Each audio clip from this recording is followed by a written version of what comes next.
it's one of those redemptive stories about family and about true love and about just how love conquers all and how all things work for good, by the time our day is done here on earth. Oh, and you did a really good job of setting it up. I want to take off a little bit on that and tell you that the characters themselves were just endearing to me. I would be really hard-pressed to tell you which one was my favorite. I loved Magnolia, and I loved George, their relationship. And the guy that you mentioned, briefly, that came in to the nursing home, and you can tell that they knew him when he was a child, is a very intriguing character, and my heart just went out to him. I just, enveloped him. And Magnolia's brother, Ash, who is also featured heavily in the book, but we don't meet Ash, but George is think Ash, Magnolia's brother. Now, here's my question to you. How in the world, when you sit down to write something like this, because you have these 4 characters and they're so well developed, did you have the story you wanted to tell? What comes to you first? That's my question. The characters or the plot? Oh, the characters always tell me their story. Mm-hmm. If I try to come up with a story and then fit characters in it, that goes all wrong. Mm-hmm. I have to embody a character. So really, this started with the photograph of my grandmother. And that I knew that I wanted that photograph to work its way into the book somehow. But I chose to use her character when she mm-hmm. was at the end of her life. And so I really, in order to kind of deal with the state that she was in and try to understand it all, see, Shellie, people always say, they talk about how, they talk about young people and good people dying young. Mm-hmm. Well, I wanted to approach something very different. I really had a serious question to ask myself and God and mm-hmm. the world is, why is it that some people live to be so old with seemingly very little quality of life? Well, what purpose is there in that? There mm-hmm. must be something. Mm-hmm. And that's what launched me into the search. I had my character, Magnolia, very loosely based on my grandmother, and mm-hmm. I got in her head. And then I thought, well, what could there be? And then mm-hmm. she showed me. Oh, wow. And it's, I don't know, by the end, I kind of felt like I had answers. I felt like I did too. And one of the things the reason that the story just gripped me so, and you and I have not spoke about this, but my husband lost his mom. It's been, I guess, 2 or 3 years now. Yeah, we're coming on, I believe, the 3rd year that she's been gone, but she had Alzheimer's. And I looked at a lot of the same questions that you had, when you're walking through that, and it looks like there's no more purpose for this person. We think on the outside looking in, why are they here?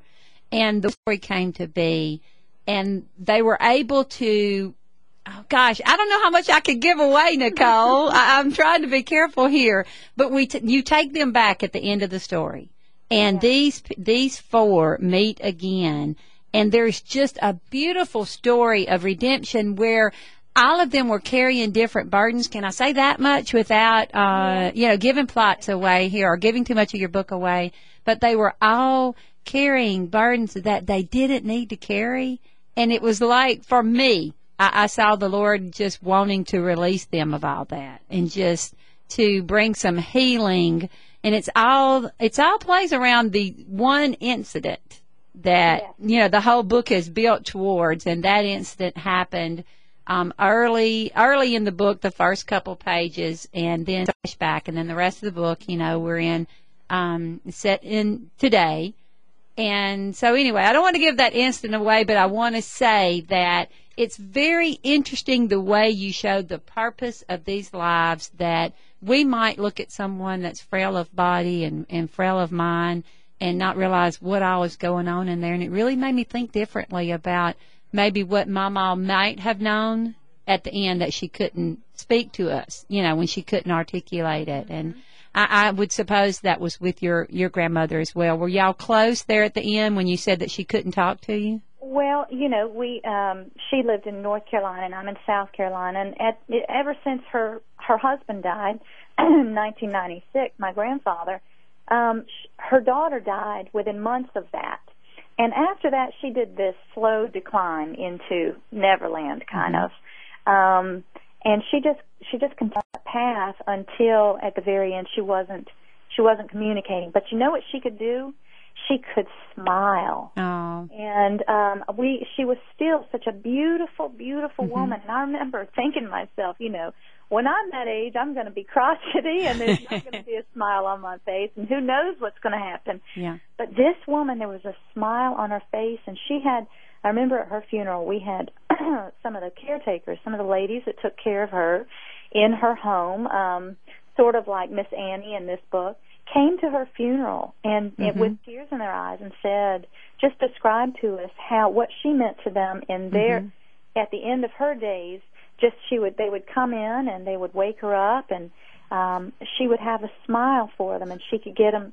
The girls could get her to say some funny word. I can't remember what it was, but these women showed up at her funeral, and they had been touched by her, even when she could do any touching. And to me, that was profound. That is profound. It's really very much like what you wove into the character of Magnolia, who, if you can speak a minute, and then I'm going to ask you to stay with me through the break and ask you a couple more questions afterwards. But if you could speak a minute before we go about the Magnolia is used to, all of her life, she's been a beautiful woman, and she has been used to people responding to her because of that beauty. And right. Then at the end of her life, talk about that a second, what she finds when that's not how Annie's relating to her. So it's been her physical beauty all along. Apparently, she does have physical beauty at the end, and just her presence. And I don't know what it is. It's about not only enduring love, but enduring beauty. And I think that all throughout our lives, we are sowing little seeds, and you picture these flowers kind of clumped up all along your life. We're sowing seeds of beauty, and so the inheritance of beauty is about what is it that we inherit from our family and from the people around us, and what is really important? Is it the beauty that we have on the outside, or is it something much deeper and something that lasts longer? Exactly. Because, her mama had told her, and I'm telling you this like you don't know, but her mother had told her that men would always respond to her beauty. Yes. And I thought that was interesting because her mother was also a beautiful woman. Beauty is a powerful thing, and there are blessings and curses that come along with beauty, and that's what this book talks about. And, just real quick about that one instance, you were talking about how everything comes back to that one instance in their childhood. Well, come on, look at your life, look at my life, look at all of our lives. Isn't there just one moment that sometimes flashes through your head where things change and life change in an instant? And I think for a lot of us it's that way. We spend the rest of our lives trying to deal with what happened, at some point in our youth. Well, when we come back, let's talk a little bit about how they could have gotten back to that point sooner. Okay? Okay. All right. I'll see you after the break. Thanks. What do you got for me? You're pulling up a little bit back behind there. Oh, that's sweet. Nicole, you hear that? That is sweet music. That is some sweet music. Before we went to the break, Nicole, I was thinking about, I believe we all have opportunities earlier to reconcile or to go back. That's what the Lord gives us, is the opportunities to not let those incidents be life-changing. Do you think that they had to wait that long? No, they didn't have to wait that long. Of course they didn't. But there's pride involved, and there's fear involved, and there's just everything is such a deep mess that how do you ever even attempt to begin putting things back together? And that's actually that's kind of how we live our lives. I know I used to live my life that way in regards to somebody very special to me. Things were such a mess, and there, in my mind, there was no way of undoing everything and trying to start over and even trying to make that relationship. One day, between you and me, I was in church one day, and it was on my heart, and I just put my hands up. I said, you know what, God, if you want to handle this relationship, then be my guest. But I can't understand it, and I can't fathom how to even begin, and I don't even know if I want to. But I remember I did that, and not within months, I'm telling you, I had the courage to initiate something, and that relationship was repaired. And I have seen the redemptive power that there is when you kind of say, you know what, I let go of all the anger and all the fear and all the guilt and all the whatever. I've lived it, and I know what it's like on the other side. And so it's kind of amazing to be able to give that to these characters. Exactly. Knowing these characters, knowing George, and knowing, you know, a lot of people, my parents' generation, my grandparents' generation, they're, you know, very proud people and very quiet, and a lot of times they hold on to things, you know, whether it was war or whether if it was, you know, really just didn't talk about. And sometimes we see them holding on to those things, not realizing that we're doing the same, wouldn't you? Absolutely, because whatever we do, we pass on, don't we? We do. And that's what I'm hoping, that people will go get The Inheritance of Beauty by my friend Nicole Seitz. And one of the things that I pray that this book will do, Nicole, is for the reader to, beyond just getting engrossed in this wonderful page turner, and you will, and beyond falling in love with these characters, and you will, because trust me, I have spent the next few days thinking about them. But what I really want people to do is pick up this book and read it, and let that have an impact on them, where after you read the story, you can see how Ash or Magnolia or George or Joe could have redeemed those years earlier by how they responded or didn't respond. So that would in itself be a wonderful happen. But beyond that, Nicole, they're going to have a good time with it. I promise you that. Well, can I leave you with one other thing? You sure may. There's a lot of humor in the book. It is. It really is. And I would just crack up when these characters were telling their story, especially George.